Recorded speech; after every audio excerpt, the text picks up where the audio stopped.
ರಾಜ್ಯ ಅತೃಪ್ತ ನಾಯಕರೆಲ್ಲ ಮುಂಬೈಗೆ ಕೂತಿದ್ದಾರೆ.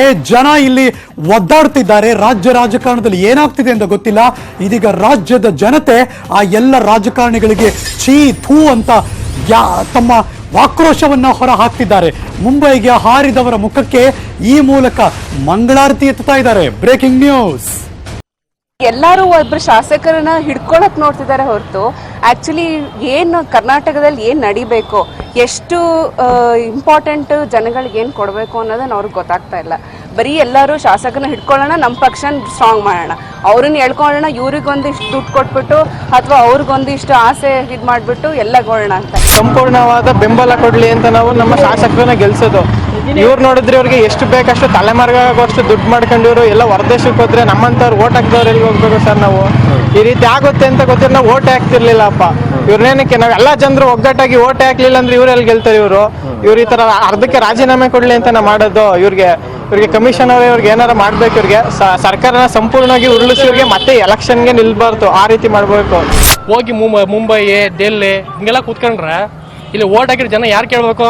ಅಲ್ಲಪ್ಪ, ನಂಗೆ ಏನಿಲ್ಲ, ಒಂದಿನ ಸದನದಲ್ಲಿ ಒಂದು ಪ್ರಶ್ನೆ ಕೇಳಲಿಲ್ಲ ವ್ಯಕ್ತಿಗೆ, ಒಂದು ಮಾತಾಡಕ್ಕಾಗಲಿಲ್ಲ. ನಮ್ಮ ಸೇತುವೆ ಹಿಂಗಾಯ್ತು ಅಂತ, ಕ್ಷೇತ್ರದ ಅಭಿವೃದ್ಧಿಗೆ ಅನುದಾನ ಕೊಡ್ತಿಲ್ವಂತ, ಅದಕ್ಕೋಗಿ ರಾಜೀನಾಮೆ ಕೊಡ್ತಾ ಇದಾರಂತೆ. ಒಂದಿನ ಒಬ್ರು ಮಾತಾಡಿದ್ರೆ ಅವರು ಈ ಕೇರ್ಪಡೆ ಕೃಷ್ಣ ನಮ್ಮ ನಾರಾಯಣಗೌಡರು ಒಂದಿನ ಮಾತಾಡ್ಲಿಲ್ಲ. ಇಲ್ಲಿ ಯಾವಾಗ ನೋಡ್ರು ಕುಮಾರಸ್ವಾಮಿ ಹಿಂದೆಗಡೆ ಓಡಾಡೋದು ಮಾಡು ಇಂಥ ಕೆಲಸ. ನಮಗಂತೂ ಯುವಕರಿಗೆ ತುಂಬಾ ಬೇಜಾರಾಗೋಗೈತೆ.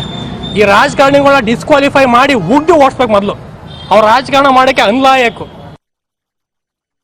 ತಪ್ಪು ಸರ್, ಇದು ಮಾಡಬಾರ್ದು. ಜನಸೇವೆ ಮಾಡೋರು ಜನಸೇವೆ ಮಾಡ್ಕೊಂತಿರ್ಬೇಕು. ತಮ್ಮದೇ ಸ್ವಂತ ರಾಜಕೀಯ ಮಾಡಕ್ ಹೋಗಿ ತಮ್ಮ ಸ್ವಕ್ಷೇತ್ರದಾಗ ಯಾರನ್ನ ನೋಡೋರು ಇಲ್ಲ, ಯಾವ ಅಭಿವೃದ್ಧಿ ಇಲ್ಲ, ಅನುದಾನ ಕೊಟ್ಟಿಲ್ಲ ಸಿಎಂ ಇದುವರೆಗೆ ಯಾವ MLA ಗಳಿಗೆ. ಇಂಥವ್ರನ್ನ ಆರ್ಸಕ್ ಹೋಗ್ಬಾರ್ದು, ಇಂಥವ್ರನ್ನ ಎಲೆಕ್ಷನ್ಗೆ ಇರೋದಾಗ ಸೋಲ್ಸ್ಬೇಕು.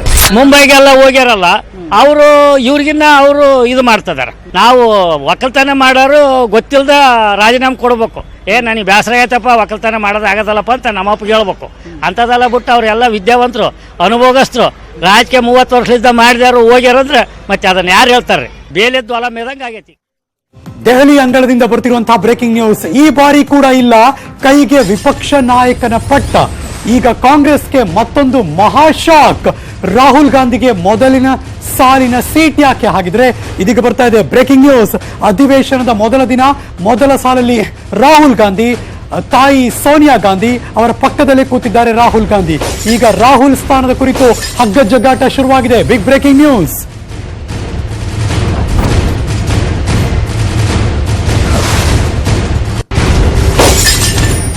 ನೀವು ನೋಡ್ತಾ ಇದ್ದೀರಾ ಬಿಗ್ ಬ್ರೇಕಿಂಗ್ ನ್ಯೂಸ್. ರಾಹುಲ್ ಗಾಂಧಿಗೆ ಯಾಕೆ ಮೊದಲ ಸಾಲಲ್ಲಿ ಸೀಟ್ ಕೊಟ್ಟಿದ್ದೀರಿ ಅನ್ನೋ ಕ್ವಶನ್ ಎದ್ದಿದೆ. ಆಡಳಿತ ಪಕ್ಷದಿಂದ ರಾಹುಲ್ ಸ್ಥಾನದ ಕುರಿತು ಈಗ ಚರ್ಚೆ ನಡೀತಾ ಇದೆ. ರಾಹುಲ್ ಗಾಂಧಿ ಕಾಂಗ್ರೆಸ್ನ ಲೋಕಸಭೆ ನಾಯಕರು ಕೂಡ ಅಲ್ಲ, ರಾಹುಲ್ ಗಾಂಧಿ ಕಾಂಗ್ರೆಸ್ ಪಕ್ಷದ ಅಧ್ಯಕ್ಷರೂ ಅಲ್ಲ.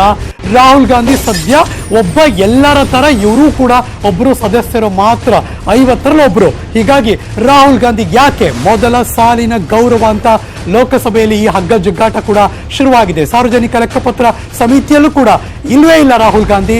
ಲೆಕ್ಕಪತ್ರ ಸಮಿತಿಗೆ ಅಧೀರ್ ರಂಜನ್ ಹೆಸರು ಪ್ರಸ್ತಾಪ ಆಗಿದೆ. ಅಧೀರ್ ರಂಜನ್ ಹೆಸರು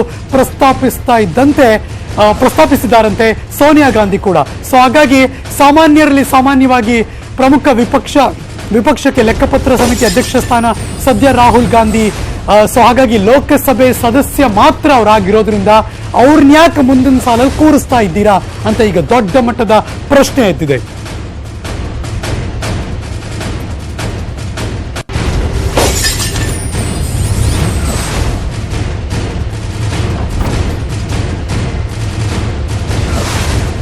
ಕಳೆದ ಬಾರಿ ಕೂಡ ಲೋಕಸಭೆಯಲ್ಲಿ ರಾಹುಲ್ ಗಾಂಧಿಗೆ 2ನೇ ಸಾಲಲ್ಲಿ ಸ್ಥಾನವನ್ನು ಕೊಡಲಾಗಿತ್ತು.